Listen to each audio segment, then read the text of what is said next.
November Jobs Talk with Eightfold AI. We're super excited to have our chief economist, Sonia Khan, back from maternity leave. She's joining us today to share real-time insights on the JOLTS report, jobs report, and more hot topics in talent today, alongside our Vice President of Market Strategy, Jason Serrato. So grab a coffee, kick back, spend the next 20 minutes or so listening to what's currently top of mind for business leaders. With that, I'll hand it over to Jason Serrato for some JOLTS, jobs, and Java. Thank you, Callie. Happy to be back here again, Friday, November 3rd. And yes, no one is more happy to have you back than myself, Sonia. So thank you so much for coming back. We missed you. We love the photos. The baby's beautiful. How are you on this wonderful Friday morning? Thanks so much. Happy to be back. I might be a little out of touch here, but let's see how this goes. It's a exciting Jobs Friday. It's an exciting Jobs Friday. I've already pre-caffeinated. I've already had my coffee, so I'm really excited and full of energy. I've been reading the reports and looking at the news. Once again, the October jobs number comes in at 150,000 jobs added, which is a little different from the 170,000 or 180,000 that were estimated. So the jobs report came in a little lower.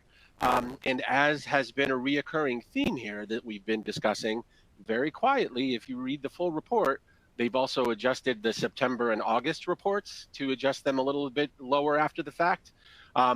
Again, some additional data from the report. The unemployment rate was 3.9%, 3.7% in October of last year. So relatively similar, but still ticking upward a little bit. And the 3.9% is the highest it's been since it was 4% in January of 2023. Another interesting note, the labor force participation rate that was shared was that it's currently at 62.7%. So it ticked down from last month, only by 0.1%, but still heading in a direction that was different than what was anticipated. Since you've had a chance to look over the report and read all the data, what was your immediate take on this, Sonia? Thanks, Jason. You did a great job. I feel like you don't even need me anymore. You've got this down. I've been trying to hold the fort down, so I've learned a little bit in your absence, but I'm so happy to have you back. So let's get your take on it. Great. Thank you.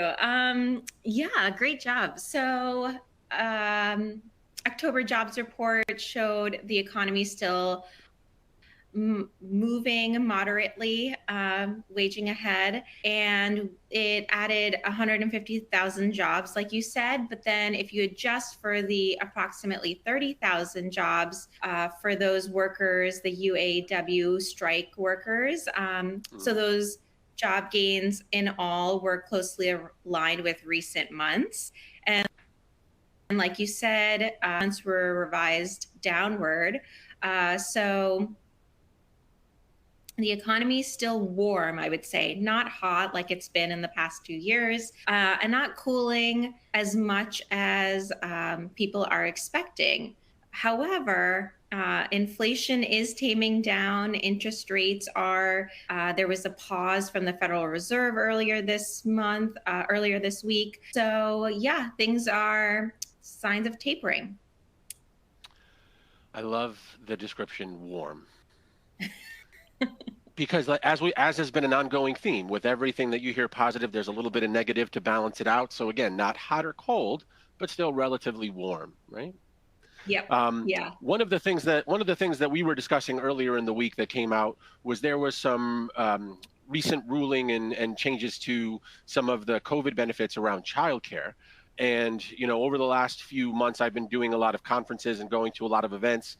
I was recently at one where this was a big topic, especially as it comes to labor force participation and careers.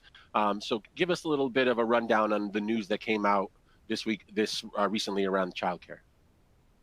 Sure, yeah. So during the pandemic, Congress had some pandemic subsidies for childcare workers, childcare centers, notably, and that expired recently. And although the Biden administration did pass something, it's up to Congress now to see if that goes through. But if it doesn't, as 700,000 childcare programs to close, which is pretty significant. And that relates to 3.2 million children to lose care. So it's pretty dire. And, what we've seen with the pandemic overall is how, what's going on in the background, right? Like, you see people showing up at work, but then you're also seeing their home lives as well. And you're seeing how childcare is such a big part of people's lives, and the adequate childcare in order to do your work well. And I'm clearly learning this as well firsthand now. And I think it's a conversation that's extremely important, especially for HR leaders on a couple fronts. So the first part, if you're in that industry, the workforce around childcare providers, it's very hard to find people to work in childcare. Second, for the overall workforce, the availability of childcare and the cost of childcare have been going up and increasing significantly.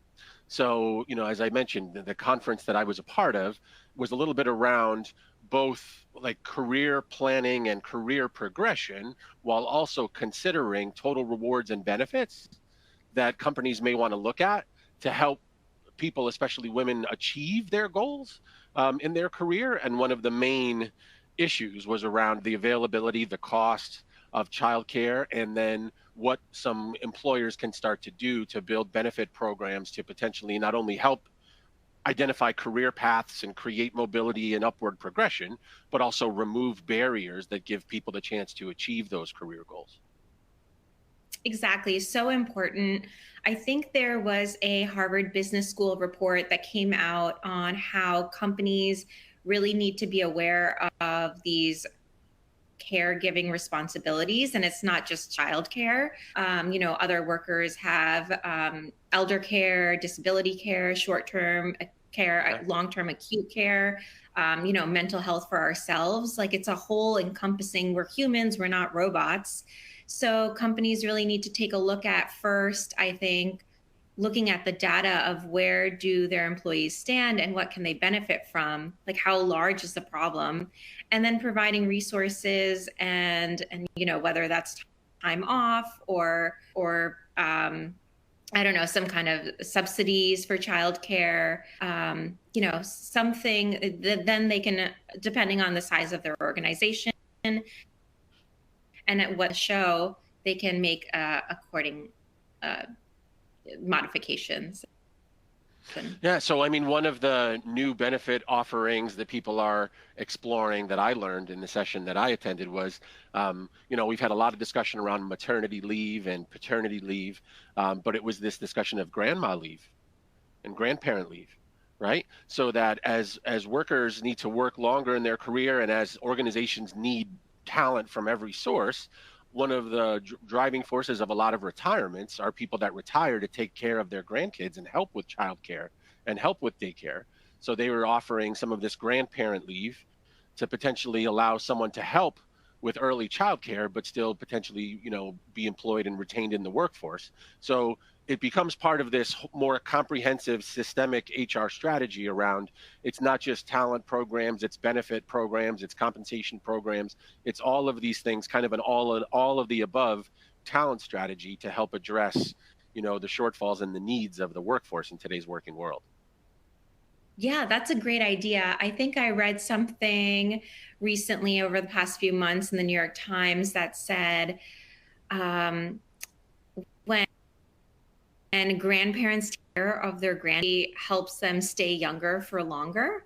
So not only is it a benefit for the grandparents health-wise and maybe monetarily, and then as well as, someone close to the child who is their relative. But I think, this is a great idea all around. Sonia, one of the things that we've talked about when we've had you available on these calls is how the data and the reports specifically displays itself in certain industries. And I know you talked a little bit about the impact of some of the strikes within the auto workers, but what did we see from the jobs report in some other industries this month?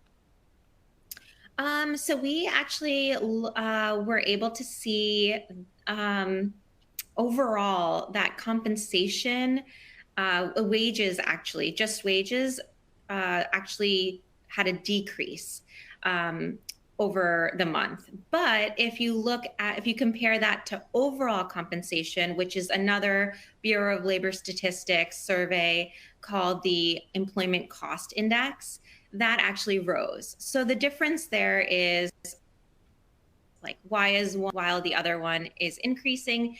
It's really about the overall compensation package. And so what I thought was really interesting here, and it's not particular to one industry, but overall, you can see that if wages decreased in the month of October, but the employment cost index increased for the third quarter, so we're talking about a little bit of a different time period. But if you look at the ECI, the Employment Cost Index, that's the overall cost of labor. So not just wages, but benefits and retirement. And that rose. And so that rose by 1.1%. And you can tell that employers are now bumping up compensation for workers. They're still bumping up compensation, which means that the labor market's, again, still warm, not hot, right? That number is relatively low.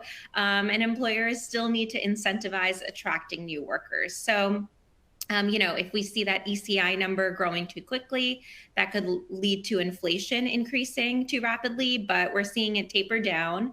The labor market in general is still seeing, some imbalances between labor demand and labor supply. One of the things that I read as I was going through the research preparing for the call was we've seen some steady job growth in leisure and hospitality, but one of the data points that came out of this week's reports was that people were saying some of the job growth in the retail sector wasn't where it should be, and I think it may have actually even retracted as we head into the holiday season. Any thoughts on what may be driving some of that? Is it the availability of workers? Is it the shift of the type of work that's needed? Any just quick reaction or thoughts to that? So that's also interesting. I think it must be the availability of workers because the GDP numbers that came out earlier last week showed that one of the main drivers of the very high GDP numbers in the US was due to consumption. And that was really fueled by retail spending and restaurants. So, people spending a lot, meaning they are relatively okay with the higher inflation prices that they're seeing, or they're used to it. And then like you mentioned, the reclining, the number of those, are they buying online perhaps? Are they not going to the store? Or is there just a shortage in the stores? I don't know, because I do all my shopping online now, so I haven't been out to a real mall and I don't know how long. Yeah, a lot of malls are being shifted for other multi-use purposes. But as we know, if you're out, a lot of organizations still appear to be short-staffed. So I think it may be the availability of workers, but it's interesting to see if any of it is the impact of some new technologies or some new ways to deliver and service customers. And that kind of brings me to our last topic for today that I wanted to touch on. Over the last few weeks or so, we've had quarterly earnings reports, and one of the things that's come out from some of the big tech giants is we're starting to see AI directly correlated to some additional revenue streams. So as AI is starting to appear more and more in these reports and in the revenue data, what are your thoughts on some of the things you're seeing there? Yeah, there was a stat that came out that said that active AI job postings have actually increased 22% over the last 3 months. So that's a positive. And then, like you said, the big tech giants are seeing revenue come out of their AI efforts. And they're pretty positive. If you hear their earnings reports, they're pretty positive about the revenue to grow from those AI efforts. So they're already starting to see some of that. And unfortunately, what we're also seeing as a flip side of all of this AI is that businesses are losing people because people are afraid that AI might take over their job. And the stat there is that businesses could lose up to 53 million in turnover and lost productivity because of these people leaving a little too fast, right? They're getting afraid. They're afraid that AI might take over their job, and they're jumping ship. But this is the time that businesses curve and actually start to look at to start making a plan of how AI can help their organization. Yeah, I spent the last week at the Gartner Reimagine HR conference in Orlando, where there were about almost 6,000 talent leaders and HR leaders and business leaders there talking about, the pressing topics on HR and transformation.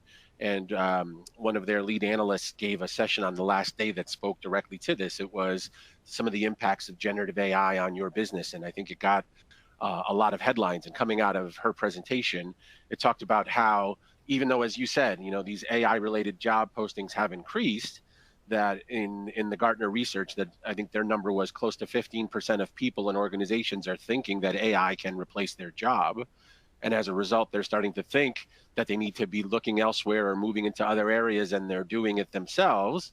And without people understanding potentially what their next opportunity is or how their skills relate to where their existing business is heading, unfortunately, it leads to, attrition and turnover because they're going elsewhere to find what they feel are more secure roles. So I think this speaks to some of the challenges that are happening within the HR function right now. As our jobs and our job descriptions and our skill needs are changing, there's a time to move fast to keep up with the business, but also a time to move thoughtfully and have more information to make more strategic decisions.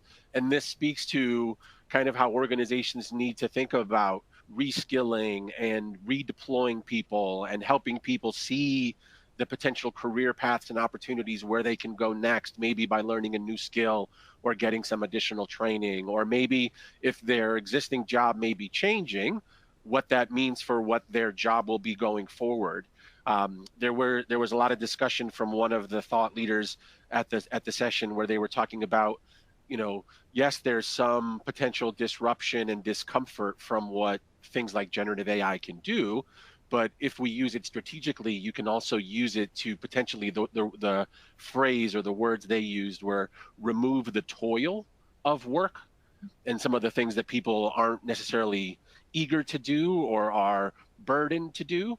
And that shifts the time they spend and what they actually work on to maybe more higher value, more rewarding, more exciting things. So all the more reason why, talent leaders and HR leaders need to be more upfront and transparent and vocal with, understanding and informing their workforce with where they may be going, but how they could help them get there as well.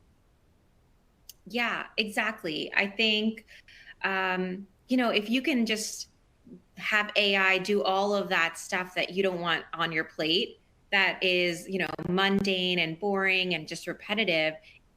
If AI can take that over and you do all of the meaningful things that bring you joy, I think this is a win-win. And we've seen that, of course, this can be a productivity jump for businesses as well. So I think it's time for businesses to see this as a, move it from a nice to have bucket to a bucket and see the benefits and being ahead of the curve where you can make a plan so that your employees know what's ahead. They won't be replaced by AI. Instead, you can work in tandem, build up the skills that you might need in your workforce and take it from a concept really to implementation.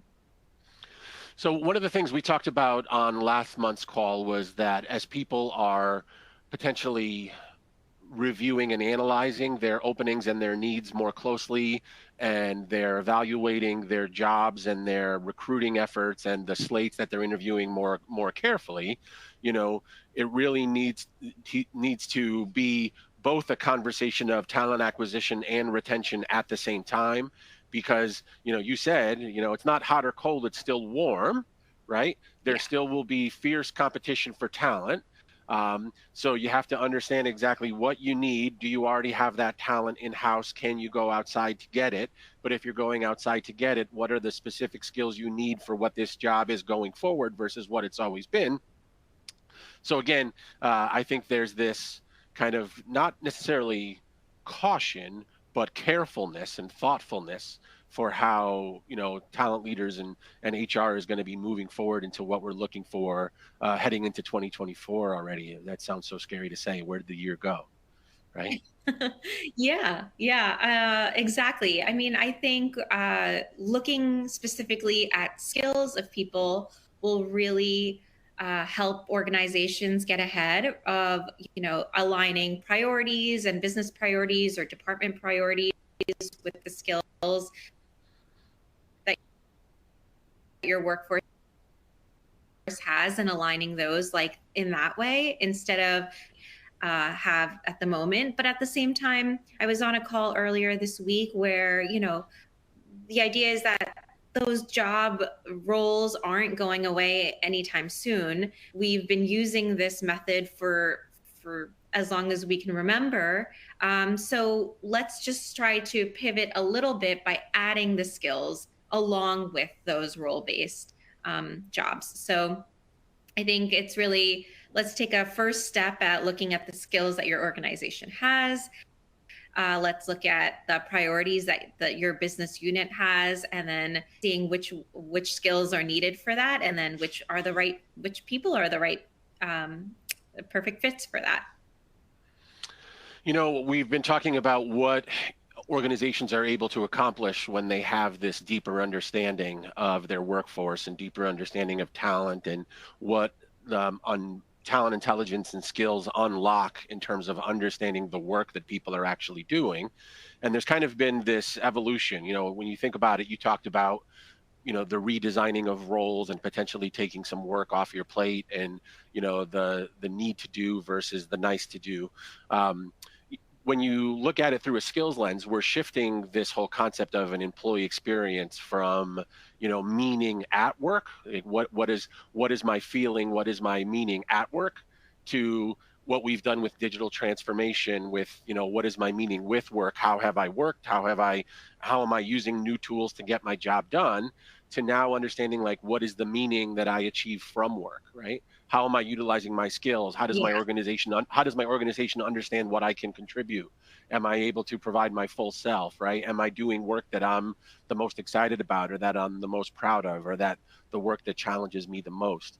And I think, maybe easier said than done, but with the new technologies and the new data that we have, we're moving towards, a model of talent that gets us closer to a better understanding of how to achieve that.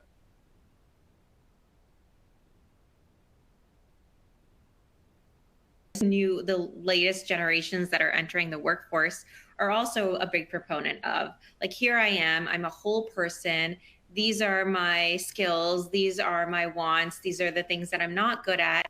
Can I maybe partner up with someone else on my team, and they're good at the things that I'm not good at, and then we make a holistic team. We can bring in our diverse ideas and efforts, and tackle the problem at hand holistically, being my whole self. Whether that's now me, a mother, and being open about our childcare needs, our elder care needs, whatever it may be. It's a whole encompassing person, and we can start to talk about that at work too. Yeah. So wonderful to have you back. We've missed you. I always love chatting with you and learning from you. It's been a wonderful conversation. I have one last question for you before we let you go. Here we are in November. We're only a week or two away from Thanksgiving here in the United States. Very important question. Is it apple pie or pumpkin pie? Oh, apple pie for sure.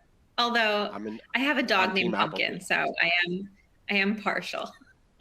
I'm team apple too. See, that's why we get along. Yeah. Well, that's it for today. Thank you so much. Wonderful to get your insights on the jobs report, and we'll look forward to seeing everybody in December. Back to you, Callie. Thanks, Jason. Thank you both. Thanks so much for joining us today, everyone. Thank you, Sonia and Jason, for sharing your insights. And we hope you'll tune in again next month on December 8th for the next Jobs Talk with Eightfold AI. See you next time.